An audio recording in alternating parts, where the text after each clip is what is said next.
Hi guys, today I'm going to show you the process to make my sourdough sandwich bread. So this is not going to be a live video because it does take about 2 days.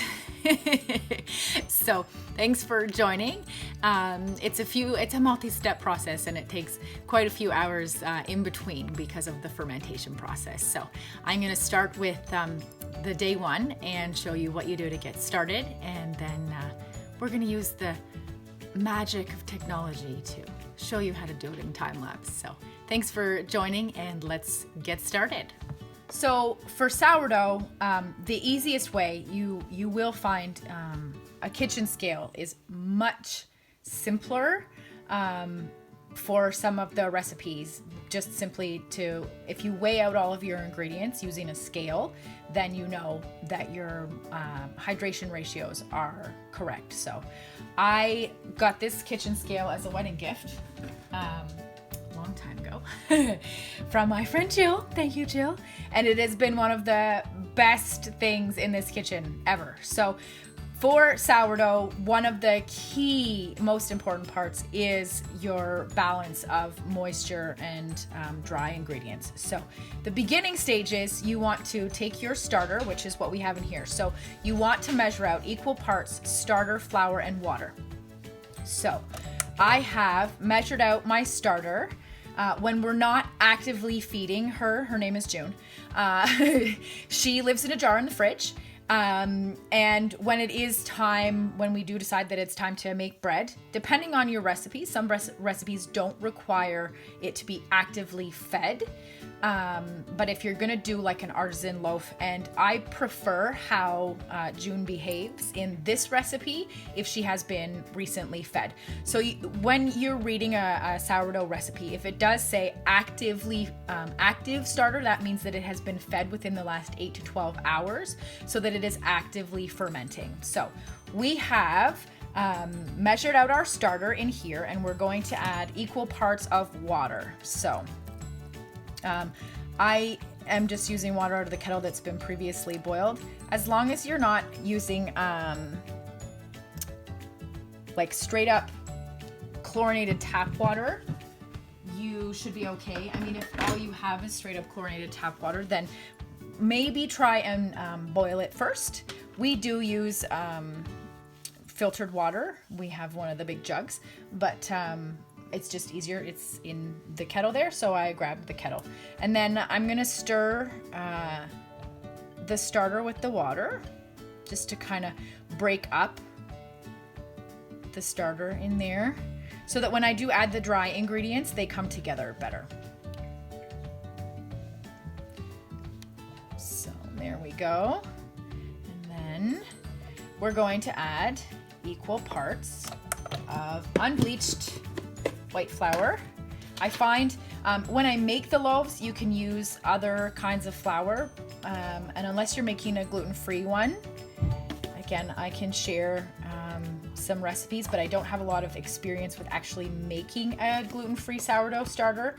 But my Academy of Culinary Nutrition founder, Megan, has some really great ones. So I can share if you need, let me know in the comments. This is just straight up unbleached white flour.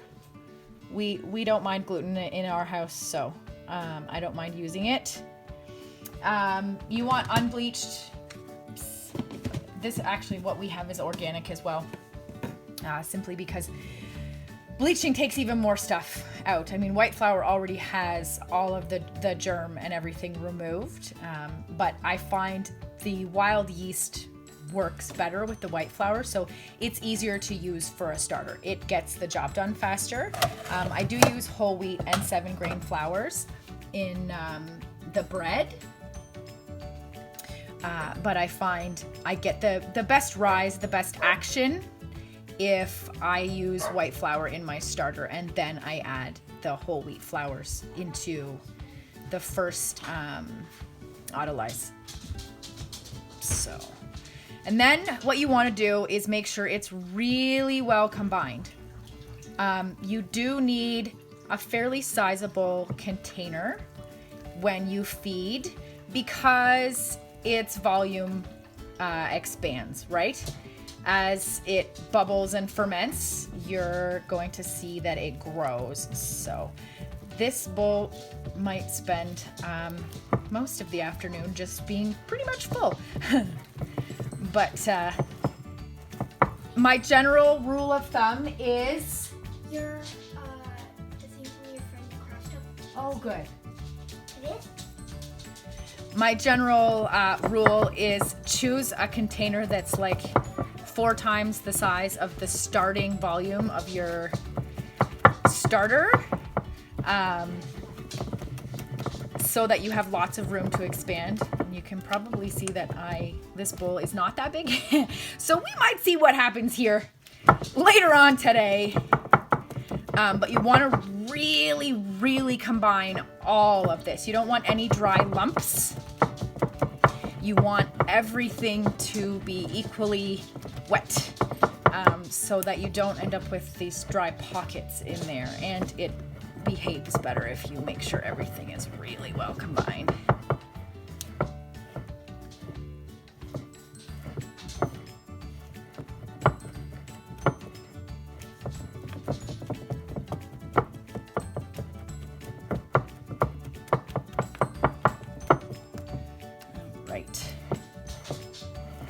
Scrape down the sides so that everybody is working together in there.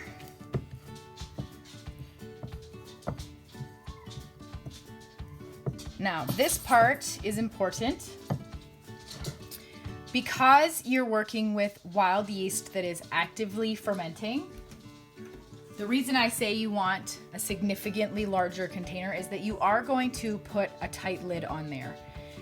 If it's exposed to too much air while it's working, that's where you're going to get mold growth. So I'm putting the lid on so that it's not breathing too much. And it's gonna sit there for 8 to 12 hours so that it is ready for the next step. So join us soon. Okay, here we are for the next step. So we have our 1 cup of sourdough starter. It is ready for us. So to that 1 cup of starter, we are going to add 1.5 cups of milk. You can choose any kind of milk you like. We're just using regular old milk here. And then 1.5 tablespoons of raw honey. This is what gives us the sweet and makes it a nice soft bread. So 1.5 tablespoons of honey in there. And then just give it a stir around so that the honey is sort of broken up into the milk and the starter. You want to break the starter up a little bit as well so that everything gets combined.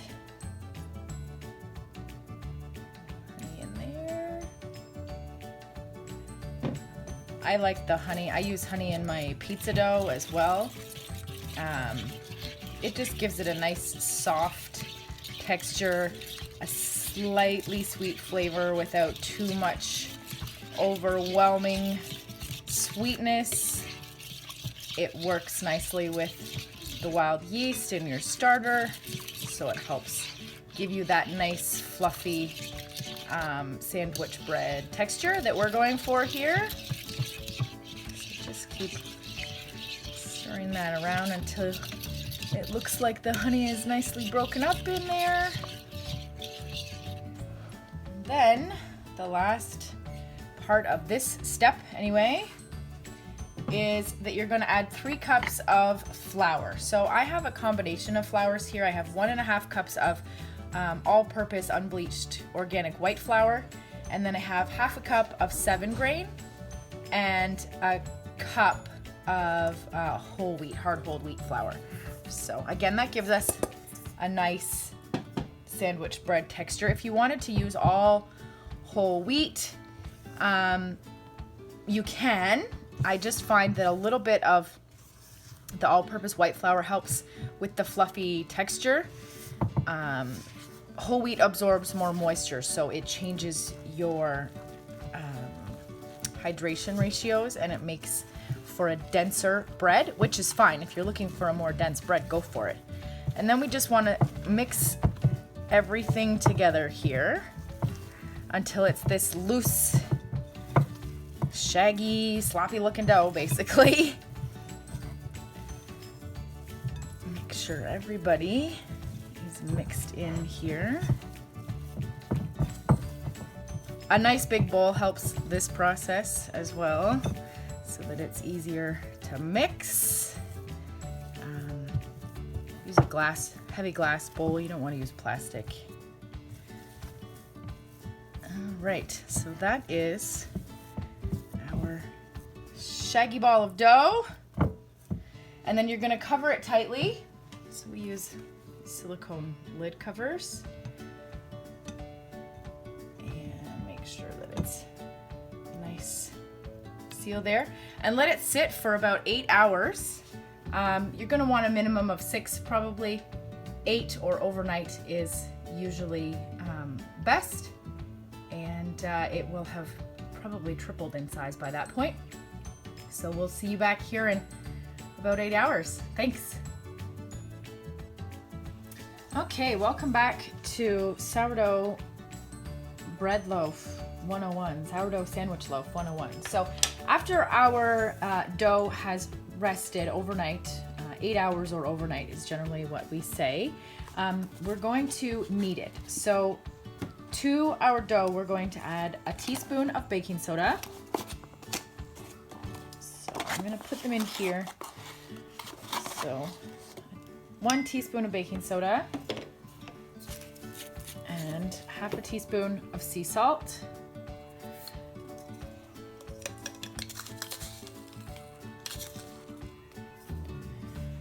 Mix them together.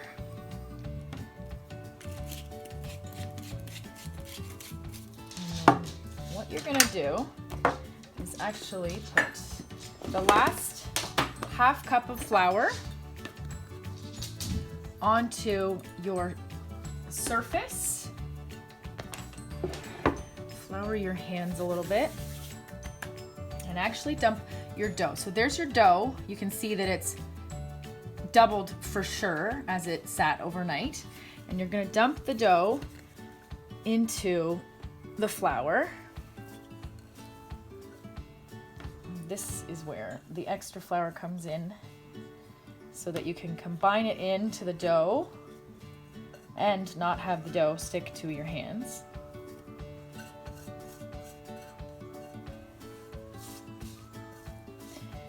And that last half cup of dough is going to get worked into, half cup of flour is going to get worked into the dough here with the baking soda and salt.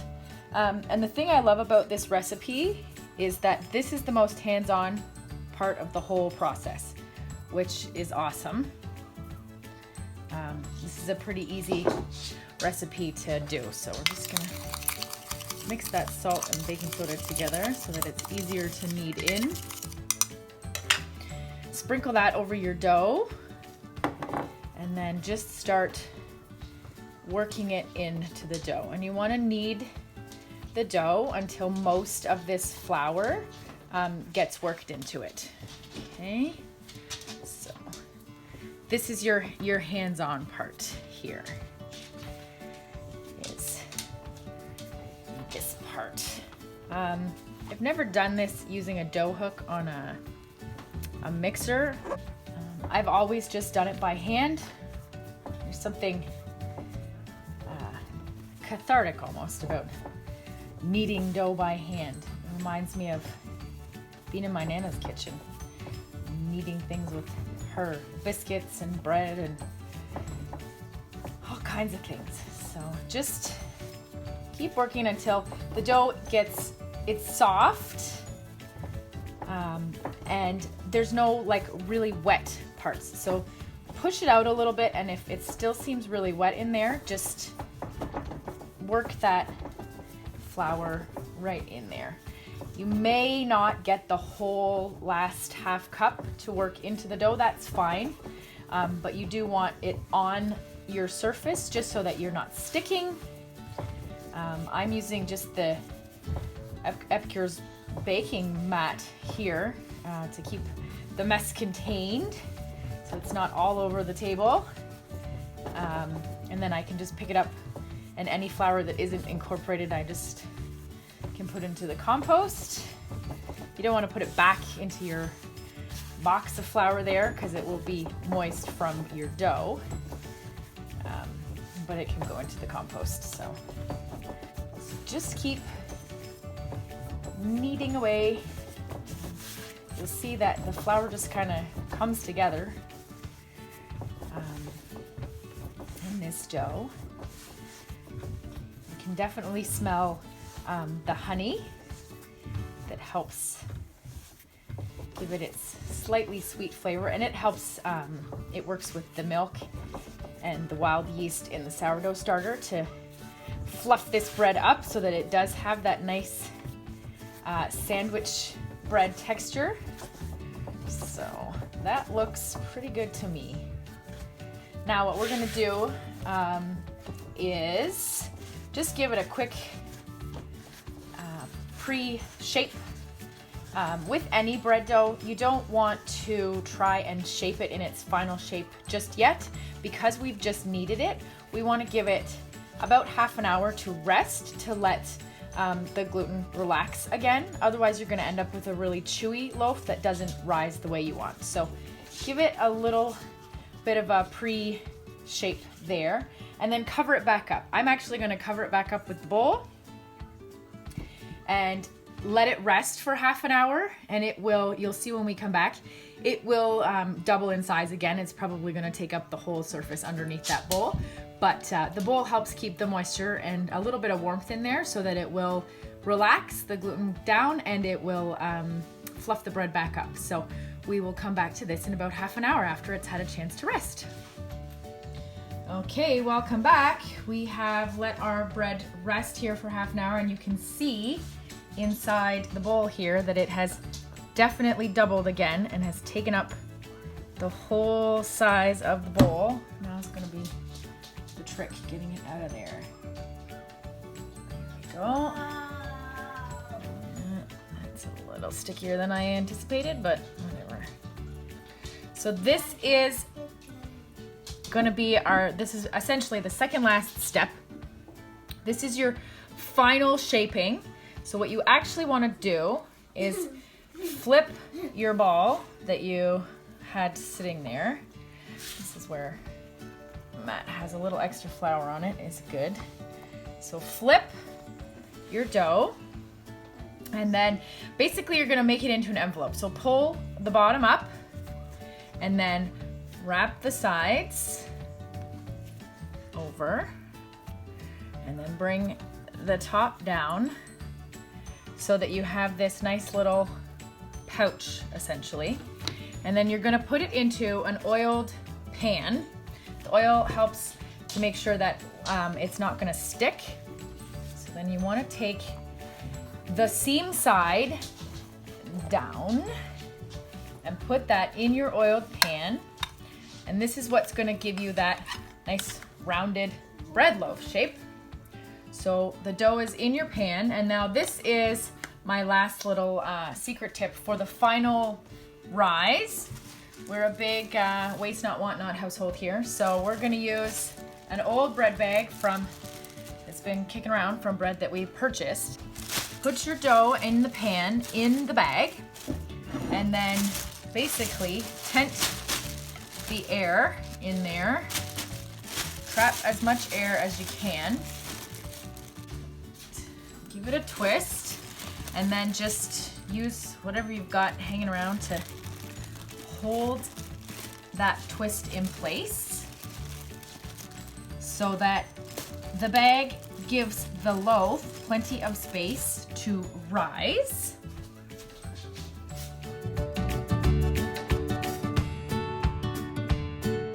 And then this is my last secret.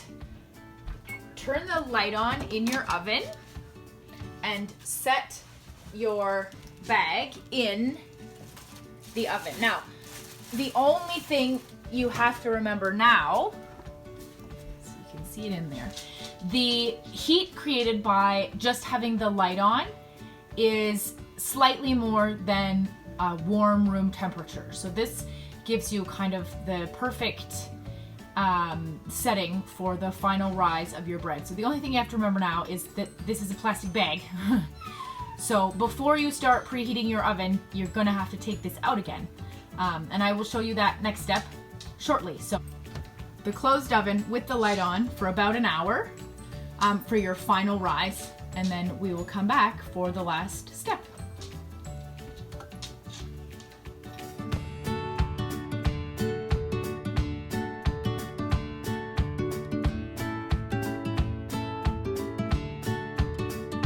That's okay.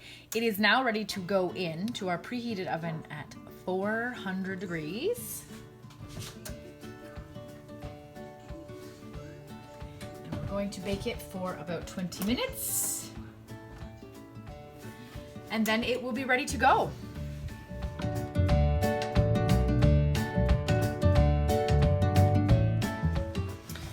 Okay, this is the great reveal. The loaf is ready to come out of the oven.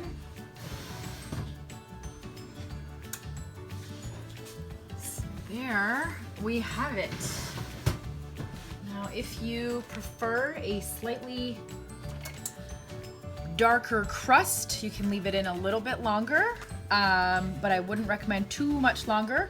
You can also baste the surface with melted butter or oil if you want to have a less chewy crust.